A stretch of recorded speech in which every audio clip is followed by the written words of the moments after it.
watch it. Town TV, what a jolly good show.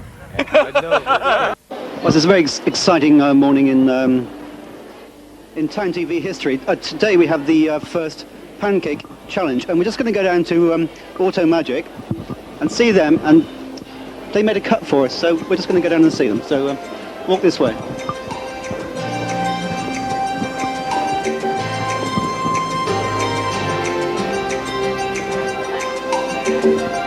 Now, if you want a cut made, this is a place to come. Auto Magic. So we go. And this is the star cut maker who made the star cut for Town TV, which is over here.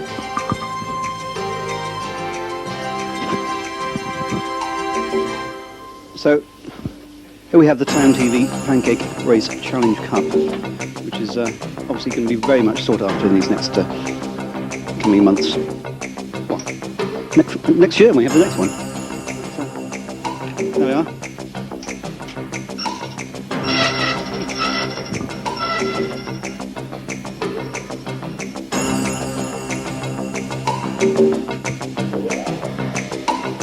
Well, here we are in Le Caf, and we're coming in to see our pancakes being made.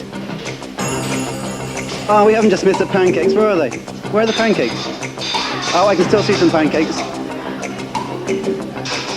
Oh, where are they gone? Well, look, we've stopped. What's this? Oh, wonderful. Pancakes. That is pancakes. Wonderful. So, how many do you think they should have enough pan at once? Only one. Only one? But they've got to toss them as they go around, haven't they? Ah, now here, this is it. Can you tell me what ingredients you use in it? This is a batter mix. It's a batter mix. Look at this. This is now 12:30, and the stewards of the Town TV Pancake Race Challenge have decided it's time for a course inspection. Because, as you know, Andover viewers, this morning there was a very heavy snowfall, and we thought that the actual race may be called off. But seems to be a gradual thaw in operation, and the High Street seems to be clearing. But of course, there's no snow in the Town Centre anyway, so.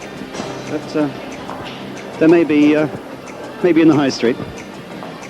So Steve, the intrepid cameraman, and myself are going to make a course inspection. I'm afraid if the conditions are bad, we're going to have to cancel the event.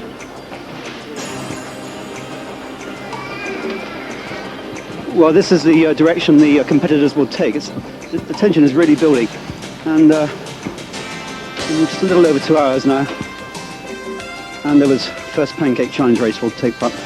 Now the course doesn't look too bad. It's quite reasonable. Could get a bit icier, but council seem to have been around and putting down a bit of salt. So, but the tension's building. Yes, the competitors will actually storm down here. We've got teams from the Army Air Corps, the police, the fire station, various pubs and hotels around Andover. And the weather's really looking good. I would say the conditions are good, wouldn't you, Steve? Yes, very good, Alan. I think the going is quite hard down here, although it's quite easy. It's hard as opposed to soft, rather than. It's a good job they're not going in for any jumps, isn't it? Well, very, very lucky, actually. We were thinking of putting jumps in, but we've decided against that. Mainly because it's three-legged race. And the course is going around here, past the electricity board. We've got a sail on as well. And they've got a sail on, but our competitors won't have time for that because they're going to be too busy. Past our price, past Huzzy's Bakery. They might stop in here for refreshments, but I don't think so. Well, may get a few drop out, but anyway, down here.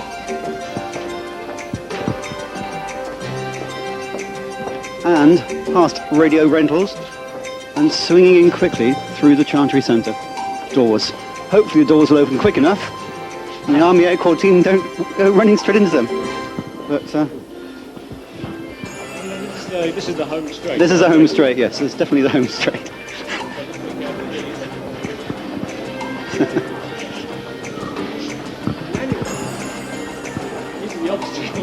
Yes, this is the obstacle course part.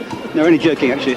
But as I say, the Chantry Centre is filled with anticipation for this tremendous pancake race challenge, which we're all looking forward to.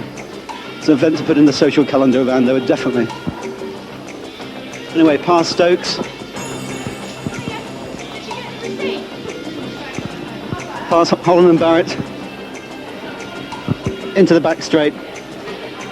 And there's a finishing line ahead of us. Back to the cafe. Missing the kamikaze shoppers. We're almost home. And this is the very arduous course that the pancake contestants will run at 3 o'clock this afternoon.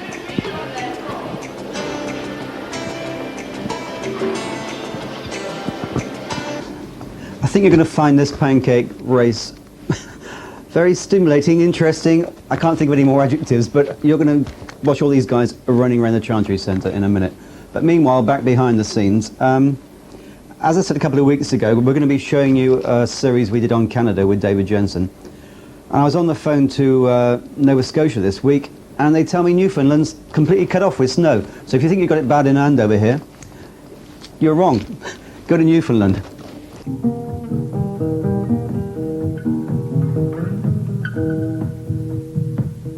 Y a quelqu'un qui appelle mon nom. Y a quelqu'un qui appelle mon nom. On travaille aujourd'hui, on travaille sous la pluie. On travaille au tabac sti. Mes mains sont noires à cochon. Mes mains sont noires à cochon. 36 jours et 36 nuits. It's been said that Newfoundland is difficult to get to, but anyone who's been to the Rock, as it's known, will tell you it's worth it. It's a wild, rocky, yet strangely beautiful island with a 6,000-mile coastline studded with bays, coves, and islands, the eastern side of which faces the full blast of the Atlantic. Cape Spear is the most easterly point on the North American continent. The first lighthouse was built here in 1835. I came to meet with Jerry Cantwell, the present keeper, who's a descendant of one of the first keepers. We've been at Cape Spear for a long, long time, so if that means famous, I guess we would fall within that category. Cape Spear has been around since 1835. My family's been there since 1846, and that's a little better than 140 years.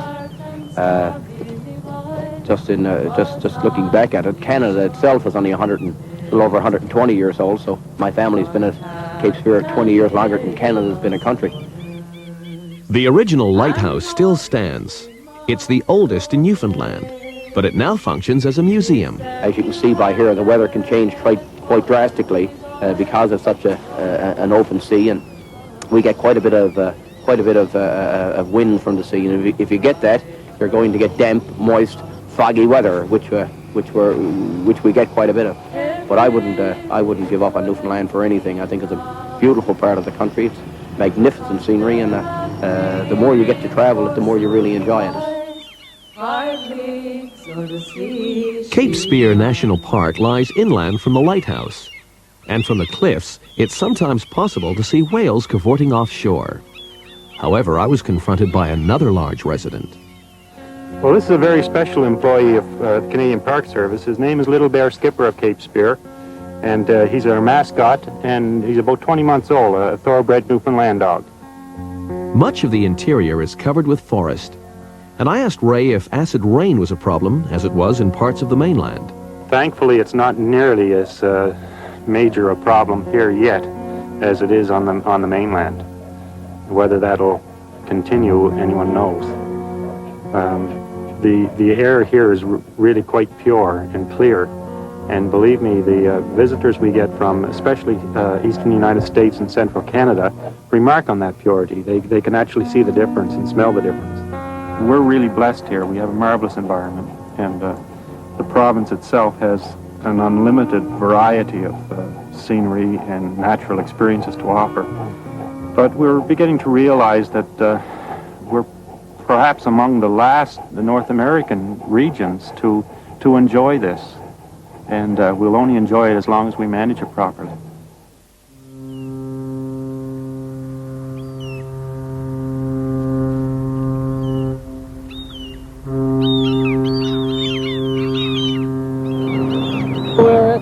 St. John's harbour front, which at one time used to be all finger piers jutting out from various mercantile firms. And in the early 60s, apron has been paved, and it's just a harbour drive now. And in the background there, you've got the outer battery and the inner battery, which are essentially two small communities there, right in on the side of the hill there, that exist mainly from the fishery, right in this city. And the noise we're hearing in the background, of course, is the area where the freight, everything comes into this part of the country now, comes in by ship from Montreal and Halifax, containerized freight. The history books say that St. John's, the capital, was named by John Cabot when he entered the harbour on St. John's Day in 1497. Whether he was the first here is debatable, but by getting here at all, braving the Atlantic storms, was remarkable. Weather still remains a talking point for most Newfoundlanders. We're here on a glorious Thanksgiving Monday in early October. September, October can sometimes be some of the best weather that we can get. The problem with Newfoundland is that from November onwards until probably pretty well towards the end of May, the weather is pretty rotten. Fog, drizzle, rain. In the winter, unlike most conceptions of this island, we don't, on this particular coast, the east coast of Newfoundland, get a lot of heavy snow. We've had some bad winters, but you will get things like snow in the morning, freezing rain, snow again, and it's a thoroughly unpleasant sort of climate in that respect. The harbour itself is St. John's is the main distribution point for the eastern part of the island.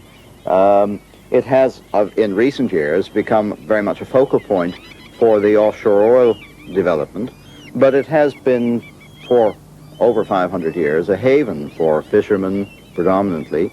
And I think it's probably suspected that while Cabot has given the credit for discovering Newfoundland and the New World in that sense, that there were probably very many fishermen even then from the Basque areas fishing. And this was certainly true when Gilbert came 100 years later, because in fact he came to take possession of Newfoundland in 1583 and was almost not allowed into the harbour by the vast horde of foreign fishing vessels who felt that he had absolutely no right as to come and claim this land for his sovereign.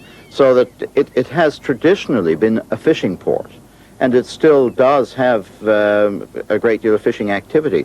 In reality, I think that the fishery still maintains as the largest contributing factor to our economy.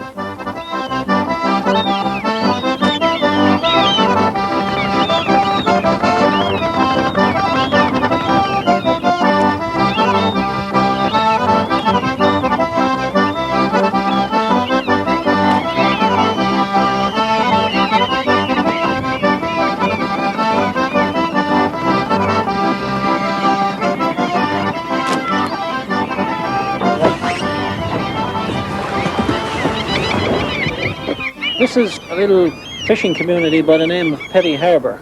It's about 10 miles outside the city of St. John's, the capital of Newfoundland. And it's a very typical fishing village, much the same as the probably 14 or 1500 that are on the coast of Newfoundland.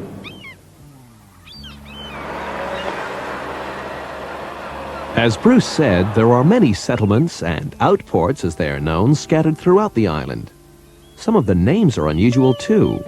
I mean, where else would you find places with such names as Blow Me Down, Gripes Point, Jerry's Nose, Heart's Content, Useless Bay, Heart's Delight, Empty Basket, or even Joe Bat's Arm?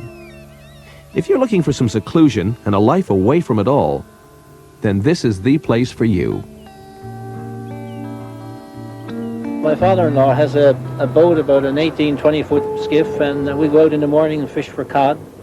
Like I was saying to you, Dave, we come back in after fishing early morning. We go in on the beach and boil up the codfish with a bit of fat pork and onions, you know, in the salt water, and the homemade bread and tea. Makes a great breakfast. Life isn't that easy for these guys. That's our fish to a quart. That's our quart. That's our own plant over there. That plant there. So we sell it. I do, and these boys do. The fishermen in these parts have strong Irish accents reflecting their roots. It's so broad you almost need a phrase book to understand what they're talking about. The season's over now. We use traps. We trap our fish. You know, these boys got 3 or 4 traps, and we have 3 or 4 cod traps. Yeah. That season is over in end of July. That season. And we got to make a living. That's right. Now it calls for heavy weather for the next several days now, and rain and windy, so we won't get out. Yeah. So we got to fish every day we can. Overfishing by foreign vessels and a general depletion in fish stocks have caused anxiety in these tightly knit communities, and sometimes feelings run high. Did anybody else? Our fishery's gone. They got it all spoiled on us. You know that too. Well, it's ridiculous, it is, ridiculous. I know when I was growing up, this man here, when they were growing up with his father, he salted fish hundreds and thousands, get all big, large fish. Now you can't get them. And then they're fishing at them when it's spawning in February and March and April, where they should never be allowed, killing. It's not right, isn't it? It's a sad fact of life that the rest of the mainland seems to know Newfoundland more for its Newfie humor than for its fish. Well, most of the ancestors, Newfoundlanders, their ancestry comes from England, Ireland and Scotland, and a lot of them came from the west country of England, places like Devon apparently. And I guess that when they came to Newfoundland, the west country, the merchants of the west country merchants didn't want anyone coming over here to set up any kind of fishing industry. They wanted people to come over, fish and go back. So the early settlement of Newfoundland, there were anti-settlement laws, and so they stayed here despite the laws, and went out into all these little bays and coves and settled and maintained the dialects even to this day. I often say that this is probably the only place left in the world where the Anglo-Saxon population is still as pure as it probably was 500 years ago. Kelly's will be closed tomorrow morning in order to prepare for their 12-hour sale. Yes, tomorrow at 12 noon, the doors will open for Newfoundland's biggest selection of TVs. Shop tomorrow and save. At Kelly's, we're on top of it all. Elizabeth Avenue East and Kmart Plaza, Topsail Road. While most residents of Newfoundland don't really mind being called a Newfie, in amongst the brightly painted clapboard houses of St. John's, there are still some who object to that handle. We would not call ourselves Newfies. That's something that mainlanders or Canadians might say, or Brits, but no, Newfoundlanders, but Newfies is really considered to be pejorative. It's really not a nice thing to do, to go around calling us Newfies.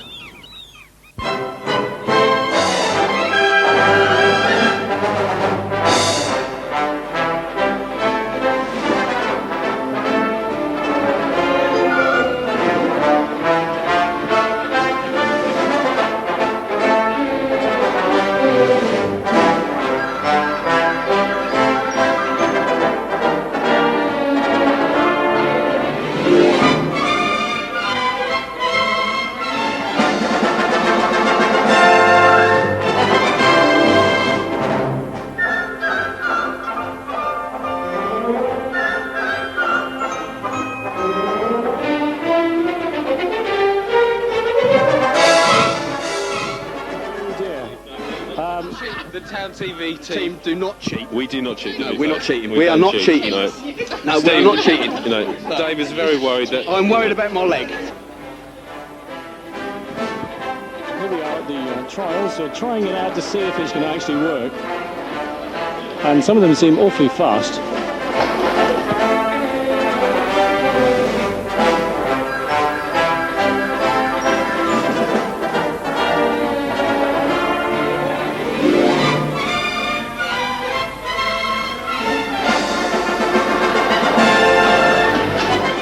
Seem to be having a little bit of a problem here.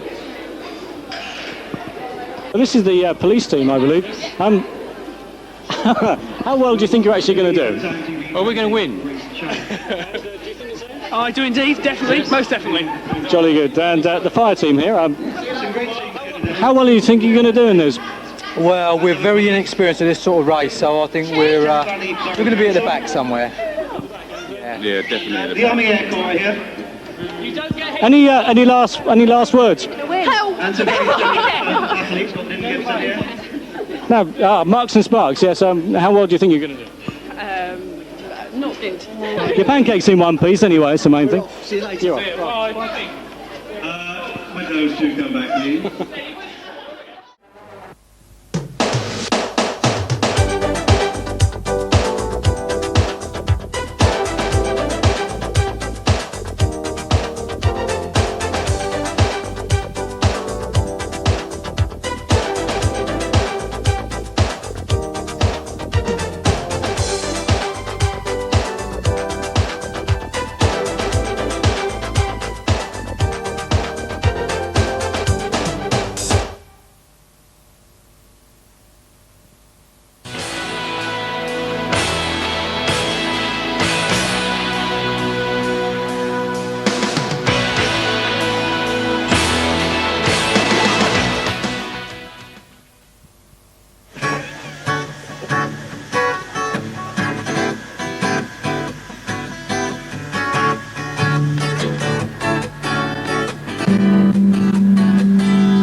And I'm acting like a fool.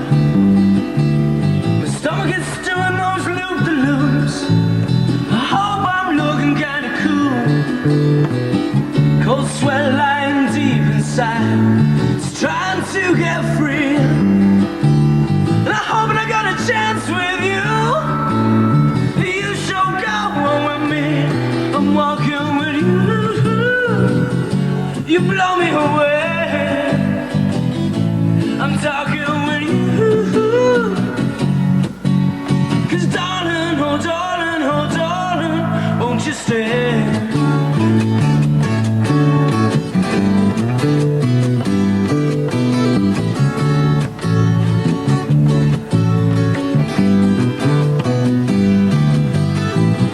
A lot of things are coming out of my mouth.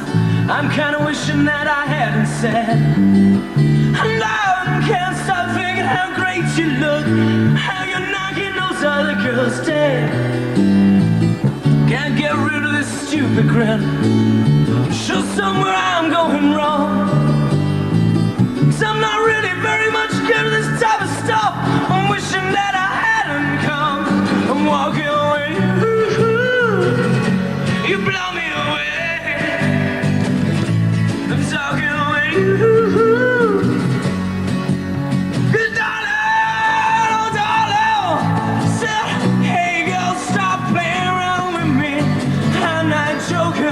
Can't you see now? I'm trying hard to pull up the faith, and got long noses, a feeling I hate. Said, hey girl, stop playing around with me. I'm not joking. Can't you see now? I'm trying hard to pull up the faith, and got a long nose, it's a feeling I hate.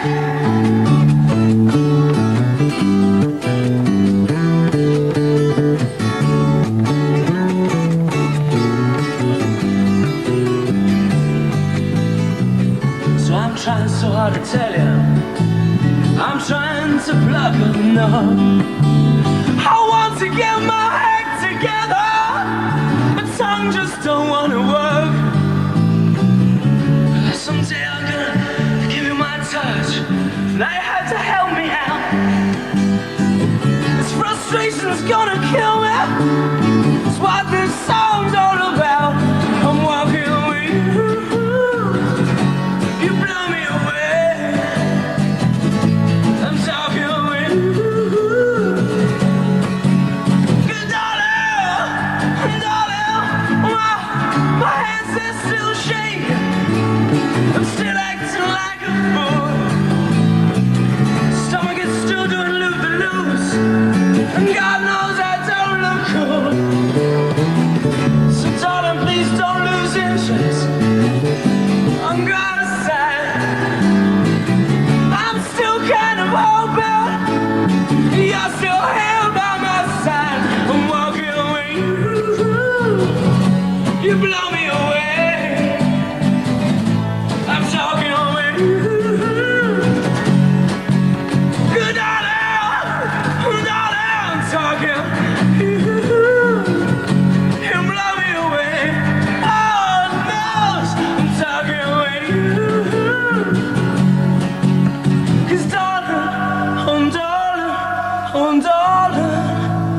won't you stay? Ooh.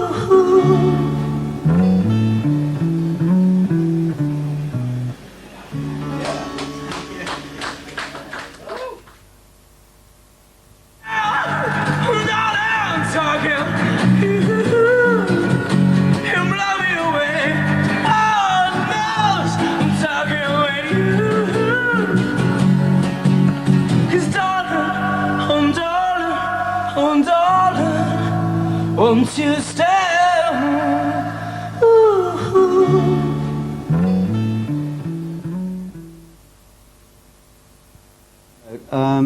Welcome back anyway to Town TV in the control room here.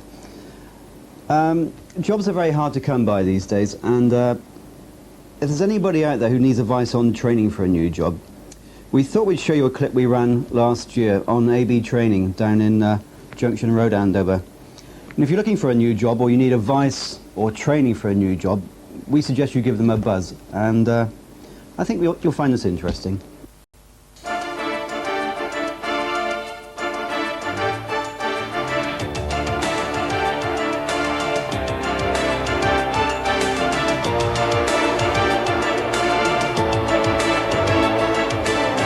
We're in Junction Road, Andover. And this used to be the famous Andover Workhouse. It then became a hospital, and now it's the AB training, Making Skills Work.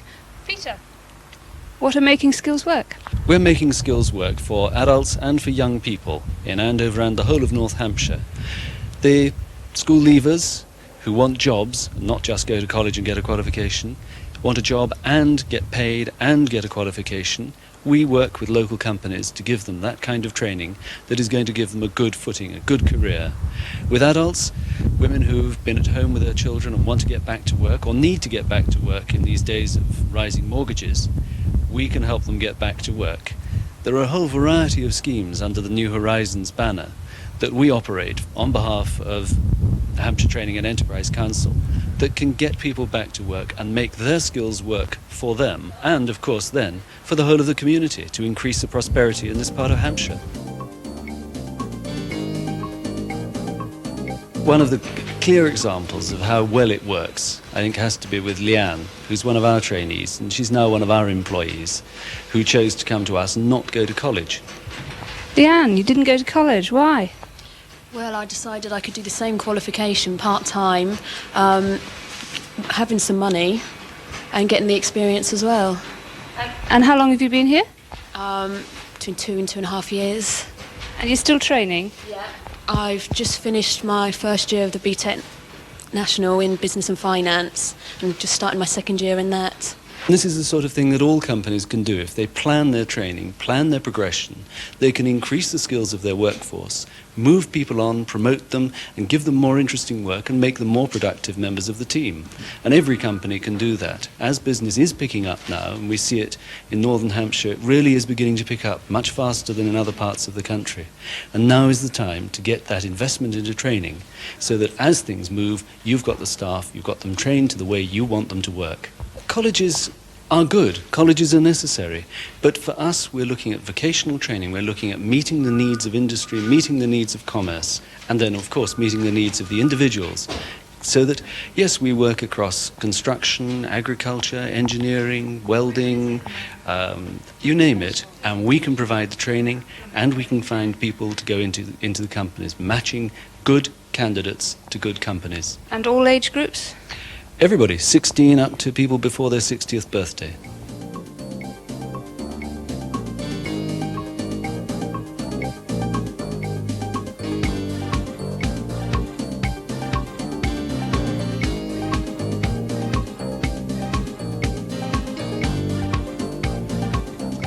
So, AB Training, what is the link in with New Horizons for training? Well, we're one of the companies in Hampshire who operate New Horizons for training for the Hampshire Training and Enterprise Council. New Horizons is the brand name, if you like, to cover all aspects of training in Hampshire. And the name is what it implies. It gives people new horizons, it broadens them, it deepens them, and it brings, we hope, some of the sun back into it. Certainly young people can come to us direct if they know where we are already, or they can be referred by the local college. Many of them, in fact, come to us via the careers service, to whom they go for guidance, of course. Well, I'd like to talk to somebody who has the first-hand views on this. Can you introduce me to somebody? Certainly. Why don't we go and see some of my hairdressers? Well, I've got an interview with Guy, and then they was just like telling me how to get in contact with salons. I had to phone up myself, and then I got an interview here with Mimo. Are you enjoying yourself? Yeah.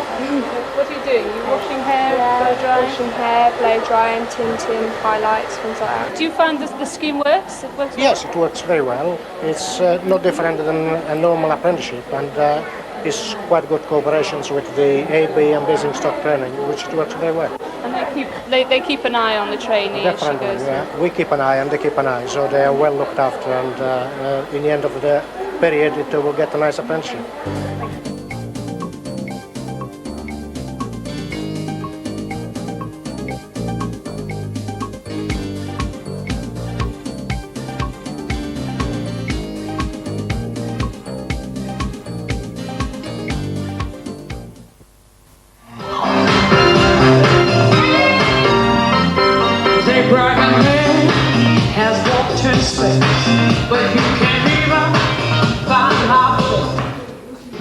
Maz, well, here we are at Flicks, and it's Tuesday night. What are we doing here this evening? Well, usually I work on a Monday night here. I teach on a Monday night.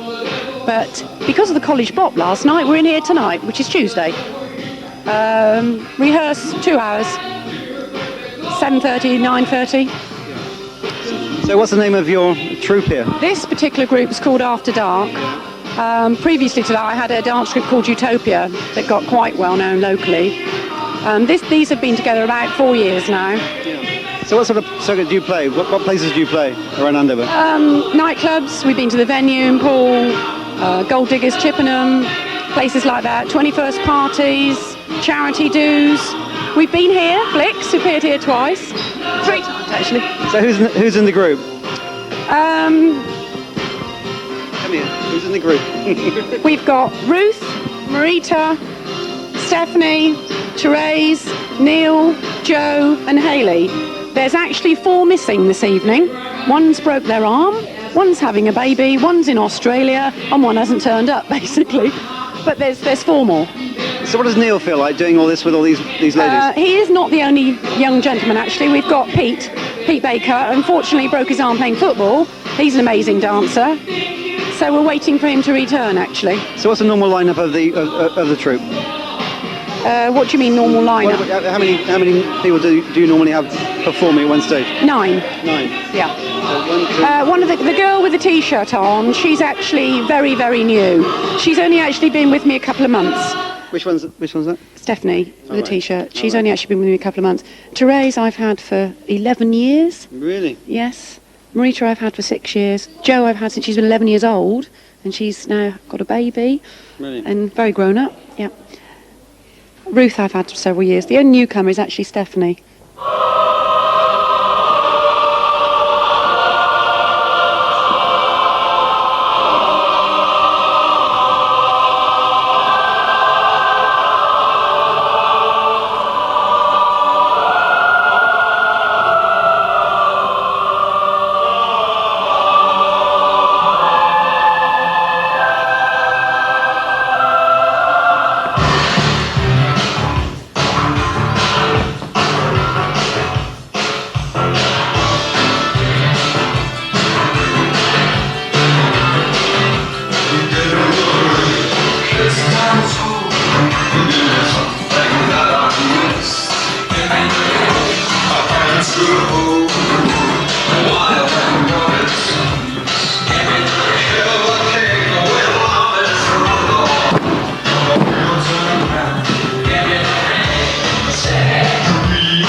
They've had Therese, about 3 years. come over here. Come on.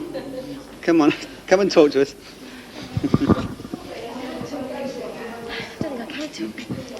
Are you out of breath? Yeah, I'm a bit actually. So how long have you been with... Must be, 10 or 11 years. Really? Yeah, a long time. Are you enjoying it? Oh, I love it, yeah. What's she like to work for? No, she's great. She's great. No, she's very good. No, she's very, very good. So We all enjoy it. You're very fit, obviously. Could be fitter. Yeah, could be fitter. Could be fitter. We do try. We do try. So how often do you do this practicing? It's once a week, but it's for 2 hours. 2 hours on a Monday normally. Are you playing most weekends? Do you perform most weekends? No. Not at the moment, no. No, we don't. We need some publicity on Town TV, don't you, really? Very much so, yes. How can we get in touch with After Dark? How can we do that? Ring Marianne Frost on 860-519. Marianne Frost, 860-519. And you'll send a rate card or something like that where you will let people know. So, yeah. So I'd just like to say we are open to charity functions. Let's do that again. Hang on. I said we are open to charity functions as well. We have done a lot of those in the past. Yeah, I play in a band as well, and we're open to charity functions too. So, Therese, so you've been doing this for how many? 11 years? 10 or 11 years, yeah. Really? You keep fit? Try to. Thoroughly enjoy it. Really? Really? So, what's it like playing some of these more, I don't know, erotic venues? Can I say that or not? You can. Can I say that? The way they look this evening is very, very different to the way they look when they perform. Yeah. Yes. Yeah. Very different. So do you have problems with all the men sort of... Well, you can do, but the bouncers have always been very good at the clubs we've been to, so it never gets to too bad. We always have a driver. Always have a driver, always have a chaperone. The doormen are brilliant. They actually escort the girls onto the floor and escort the girls off the floor. We've never really had any problems. We would have problems, I think, if we didn't have that sort of security. So where's your next appearance in Andover? Breakers. Breakers? On the 4th of March. On the 4th of March, Breakers? Breakers on the 4th of March, yes. And what time? I think they're going on at 11 o'clock. 11 o'clock, that's quite late. How do you perform so late? Well, most of the time it's later. 12 o'clock, 1 o'clock. And again at 1. So you're on at 1, sorry? Sometimes we're not until 12, and then we're on again at 1 o'clock, so... Well, have a good time at Breakers. Thanks for talking to Town TV. And you better go off and do some work. I know, I think I had. Thank you. Yeah.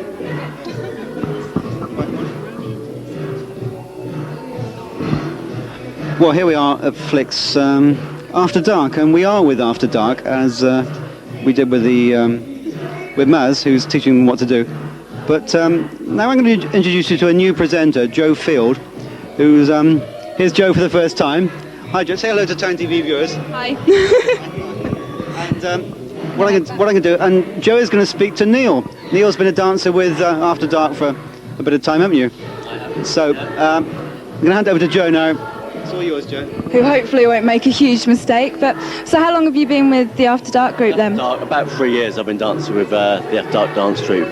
In fact, before that, I'd never actually been with a dance troupe before. I'd done sort of minor contests and been down the clubs a lot, sort of doing the rave scene and all the other club bits and pieces. But before I came to Maz's class and sort of joined the After Dark dance troupe, I never actually got involved with this type of dancing before. It was mainly just club type venues, etc. It doesn't bite then, it doesn't bite. Yes.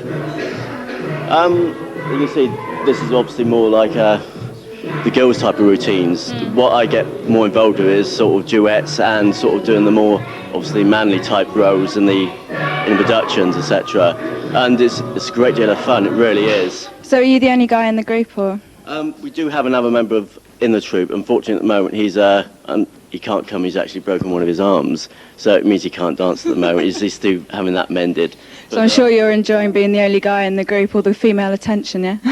Some of that, yes, it's great, yeah. Especially on the sort of the nights when we go out and do perform. The attention sort of, because I'm the only male member in the troupe at the moment doing the performances, it's sort of like focused on me, especially when I'm doing like the solos as well, which is sort of a bit nerve-wracking sometimes. It's okay when you're doing a whole routine with the rest of the troupe, but when you're on there on your own and doing your own thing, everybody's focused just on yourself. Yeah, so So what are the females like in the crowd? I mean, do you ever get any hassle from them? A few wolf whistles and sort of like sort of screaming at the end, but I say most of them are sort of like they come to see the whole troupe rather than just sort of like, you know, they shout for the routines they like, and we have such a varied range.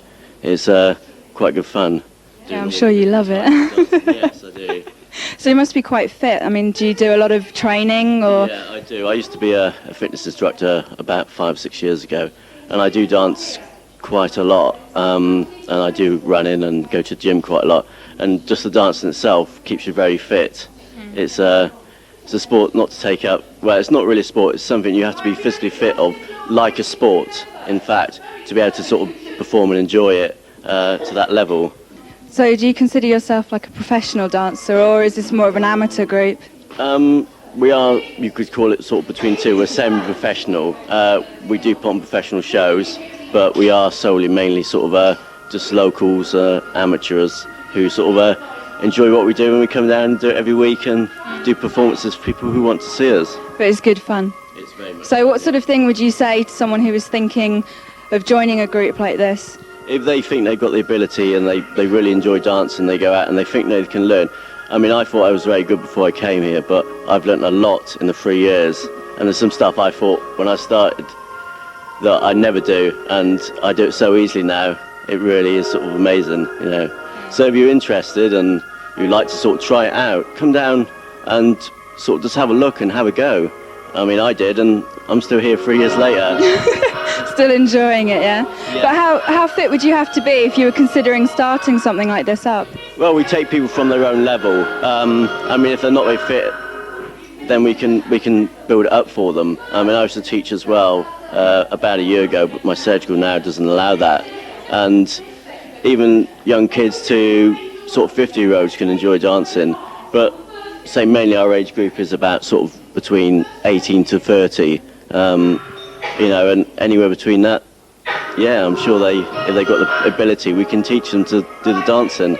So what kind of places do you play in? I mean, what's your favourite venue? Nightclubs would be the favourite type of venues itself, because you've got the atmosphere, but we've done local shows. We're doing one fairly soon at Breakers, and although that's not like a nightclub, it's still got the atmosphere. You're going to have lots of people there, sort of disco itself. Anyway, we've done village halls to major nightclubs, anywhere in between those as well. Well, it all sounds like quite good fun, so if you're interested, come down and watch them at Breakers next week. Thanks.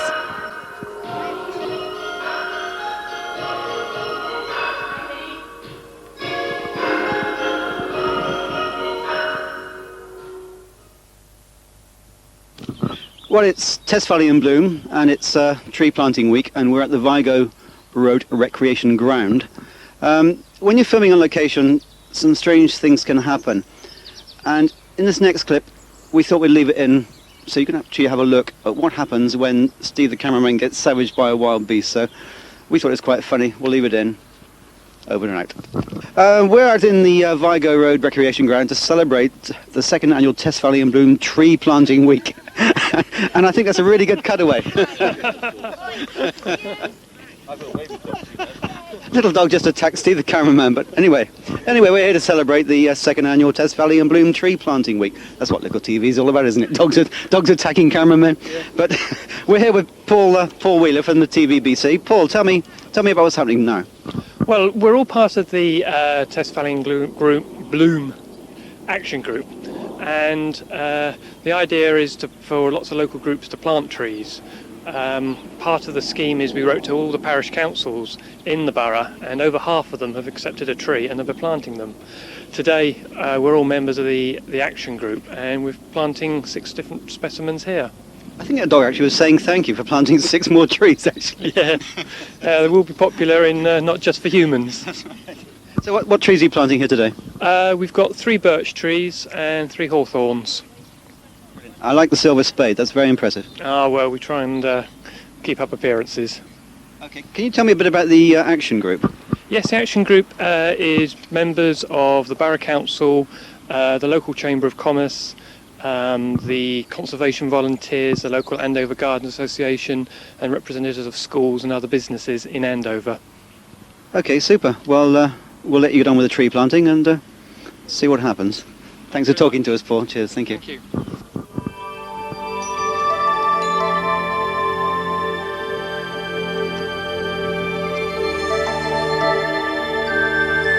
So what are you doing digging this hole in the ground? Part of the Test Valley and Bloom Committee, representing some of the local schools. So what's the standard like in the Test Valley for blooms? I don't know about the hanging baskets last year. I heard were.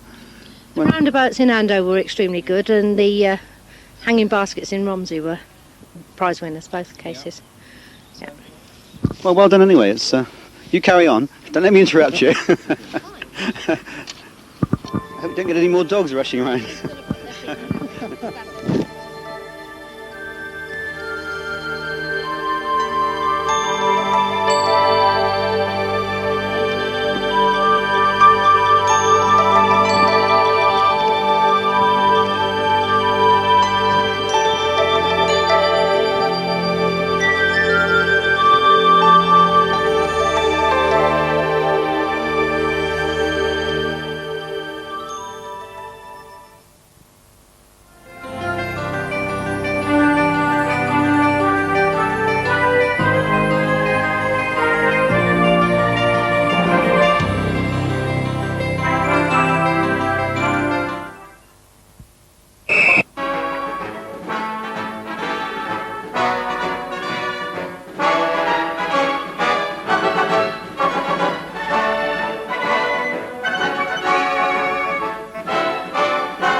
That was incredible, fellas.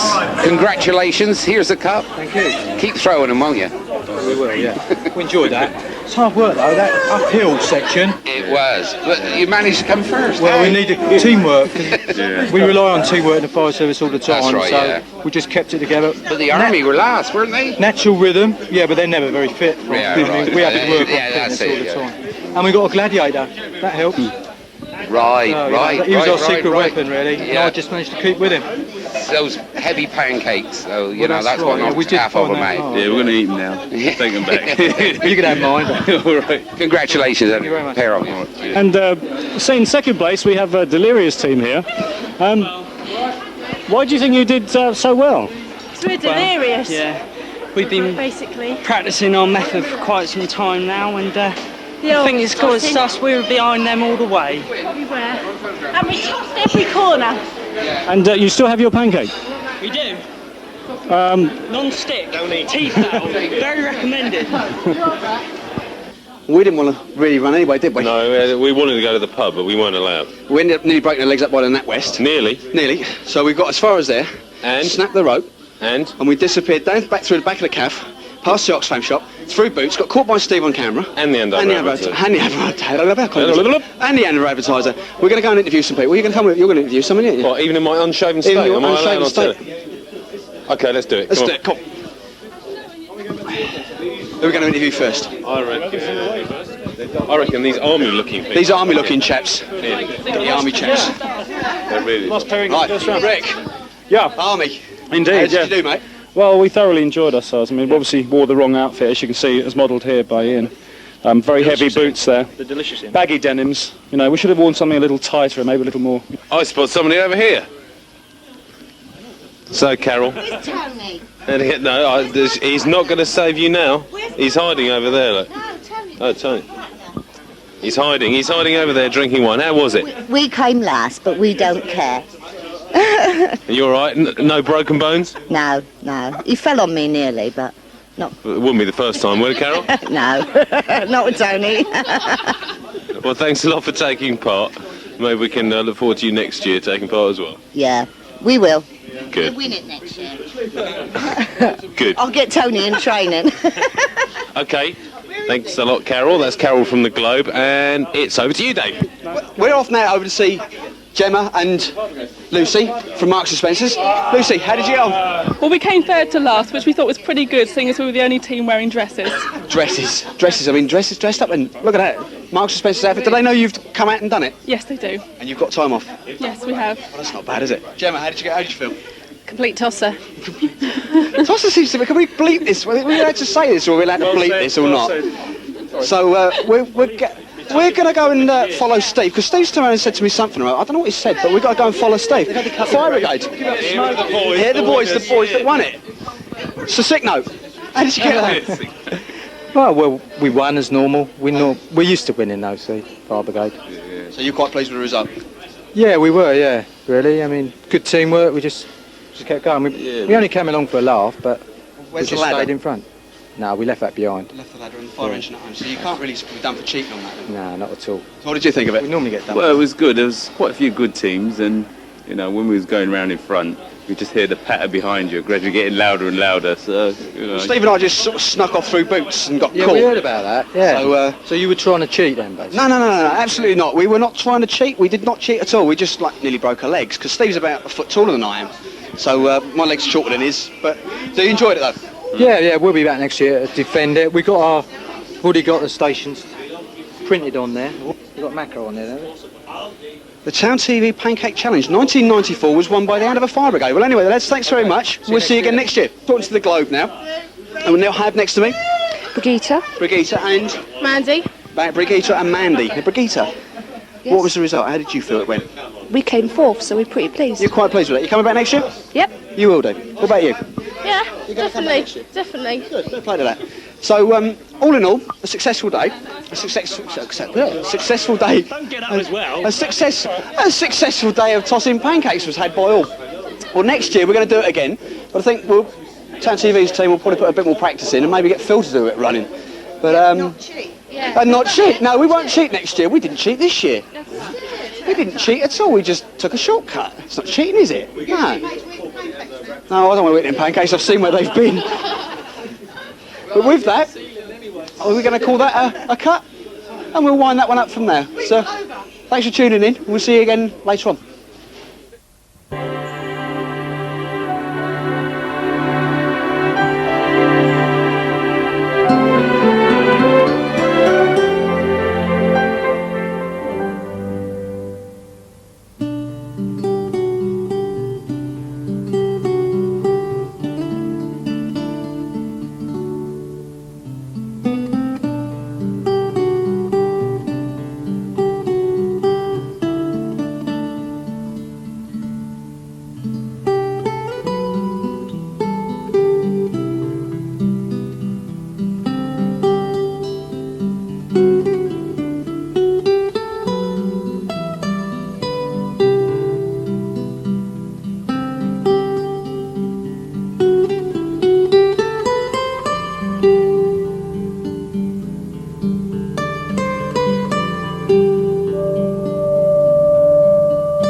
you.